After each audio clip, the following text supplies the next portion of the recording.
Let's practice finding outputs and solving inequalities from pseudocode. Here's the problem. For the pseudocode below, find the output and the value of y, then find the smallest integer x that produces the output large. Here's the pseudocode.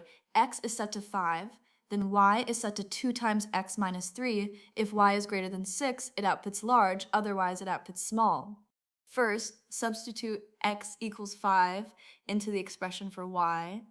E equals 2 times 5 minus 3, which is 7.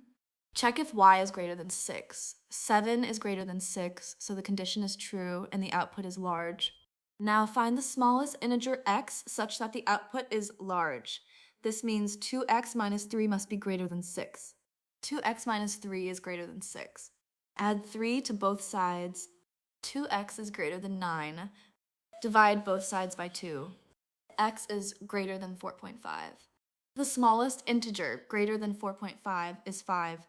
To find the smallest integer satisfying an inequality, solve the inequality and then round up to the next integer if needed.